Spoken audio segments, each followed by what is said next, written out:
एक बार महात्मा बुद्ध किसी नगर से गुजर रहे थे तो बुद्ध की नज़र एक कपड़े के व्यापारी पर पड़ी जो दुखी और हताश दिखाई दे रहा था।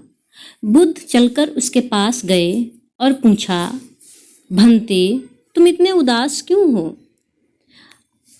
अगर तुम मुझे अपनी चिंता का विषय बताओ तो मैं शायद तुम्हारी कुछ मदद कर सकता हूँ।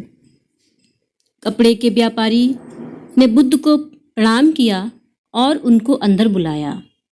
उस व्यापारी ने बताया कि प्रभु, जब से मेरी पत्नी की मृत्यु हुई है तब से मेरे घर पर मेरे छोटे से बेटे की देखभाल करने वाला कोई नहीं है, इसलिए मैं हमेशा इसको अपनी दुकान पर लेकर आता हूँ। लेकिन मेरी दुकान पर जब भी कोई ग्राहक आता है तो ये उसकी पगड़ी उछालकर फेंक देता है। कभी कभी उनका झोला उठाकर बाहर फेंक देता है। बहुत परेशान करता है सबको। मैंने इसको बहुत समझाया, डांटा, लेकिन ये नहीं मानता, न मेरी किसी बात को समझता है। मैं क्या करूं? इसकी इस हरकतों की वजह से मेरे सारे ग्राहक खुद को अपमानित समझकर वापस चले जाते हैं। बुद्ध बोले, मैं तुम्हारी सहायता कर सकता हूँ, पर तुम मुझे वचन दो कि मैं जो भी करूँगा तुम उसमें दखलंदाजी नहीं करोगे, न ही कोई प्रश्न पूछोगे। व्यापारी बुद्ध को वचन दे देता है। अगले दिन भगवान बुद्ध एक पगड़ी पहनकर आए और ग्राहक की भांति आकर दुकान में बैठ गए। व्यापारी का बेटा आया और बुद्ध की पगड़ी को उछाल दिया। महात्मा बुद्ध मुस्कुराए और कहा, बहुत अच्छा, जाओ उस पगड़ी को वापस लेकर आओ।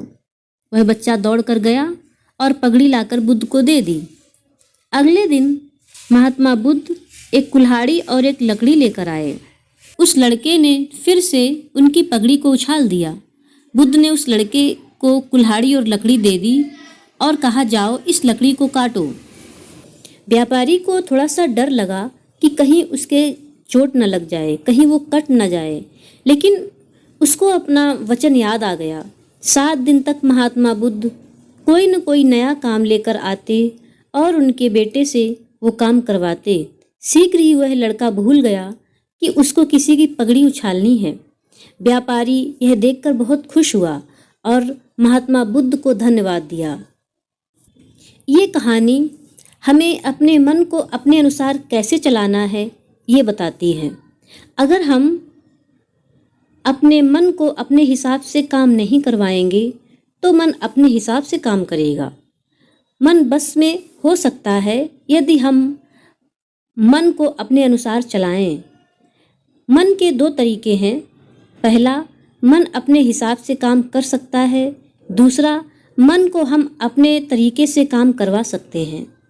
बुद्ध से मिलने से पहले उस व्यापारी का बेटा, उस व्यापारी का बच्चा का मन और दिमाग अपने हिसाब से अनियंत्रित रूप से काम कर रहा था, लेकिन बुद्ध ने उस लड़के को अपने अनुसार काम करवाया, जिससे उसकी आदत ही बदल गई और इस प्रकार उस व्यापारी के बेटे का भविष्य ही बदल गया।